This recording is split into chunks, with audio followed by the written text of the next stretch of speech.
जय हिंद साथियों, लीगल मैजिस्ट्रिक में आपका स्वागत है। आज मैं ईडब्ल्यूएस आरक्षण के बारे में बताने जा रहा हूं। सुप्रीम कोर्ट में ईडब्ल्यूएस आरक्षण मामले पर भी सुनवाई चल रही है। कई वर्षों से सामान्य वर्ग के लोगों द्वारा 10% आरक्षण की जो मांग रखी गई उसको जायज़ मानते हुए केंद्र में मोदी सरकार द्वारा संविधान संशोधन के लिए संसद के दोनों सदनों में ईडब्ल्यूएस आरक्षण संबंधित एक बिल लाया गया और जनवरी 2019 को संविधान संशोधन 103वां पारित कर दिया गया। इस बिल को लोकसभा और राज्यसभा में 10 जनवरी 2019 को पास किया गया और राष्ट्रपति द्वारा इसे अपनी अनुमति 12 जनवरी 2019 को दे दी गई थी और उसी दिनांक को गजट पत्र नोटिफिकेशन द्वारा वह दिनांक तय की गई थी जिस दिनांक को इस बिल को लागू कर दिया जाएगा। यह दिनांक थी 14 जनवरी 2019 और इसी दिनांक से इसे संविधान संशोधन 103वां कहा जाता है। संविधान संशोधन 103 में जो प्रावधान है वो निम्न है। पहला, सामान्य वर्ग के आर्थिक रूप से कमजोर लोगों को 10% आरक्षण का प्रावधान। दूसरा, भारतीय संविधान के अनुच्छेद 15 का खंड 6 और 16 का खंड 6 एक नया खंड जोड़ा गया।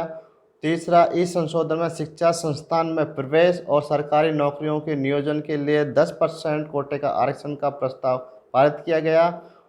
चौथा, सामान्य वर्ग के लोगों को ईडब्ल्यूएस आरक्षण प्रमाण पत्र के आधार पर ही 10% आरक्षण का लाभ दिए जाने का प्रावधान किया गया और जो ईडब्ल्यूएस प्रमाण पत्र है वह परिवार की आय और कृषि भूमि के आधार पर तय किया गया।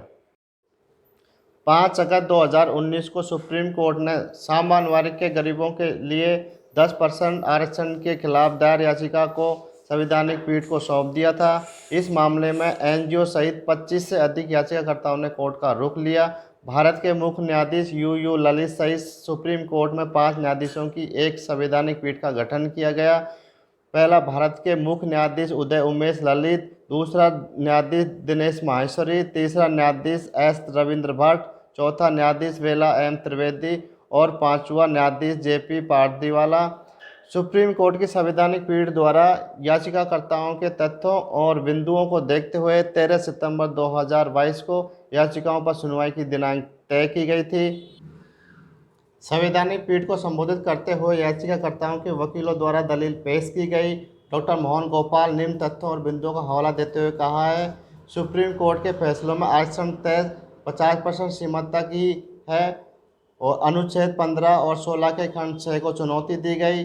संविधान संशोधन 103वें को चुनौती देते हुए डॉक्टर गोपाल ने कहा है, यह संशोधन असमानता की बात करता है क्योंकि इसमें एक सामान्य वर्ग के लिए 10% आरक्षण की व्यवस्था की गई है, अन्य सभी वर्ग के लोगों को वंचित रखा गया है।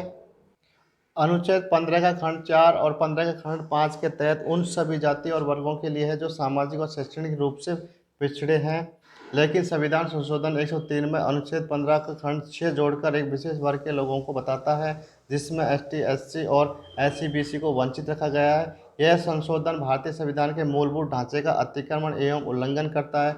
अगर यह वास्तव में आर्थिक आरक्षण होता तो यह जाति के बावजूद गरीब लोगों को दिया जाता, लेकिन ऐसा नहीं किया गया। पिछड़े वर्गों का बहिष्कार अवैध है।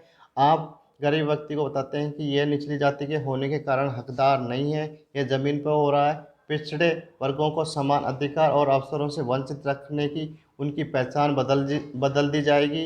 लोगों के विवेक में संविधान और विशेषाधिकार की रक्षा करने वाले एक उपकरण के रूप में ही देखा जाएगा। अब देखते हैं हम कि सुप्रीम कोर्ट में क्या इस संशोधन को संवैधानिक ठहराया जाएगा या असंवैधानिक। इसी के साथ बने रहिए लीगल मैजिस्ट्रिक में। जय हिंद, जय भारत।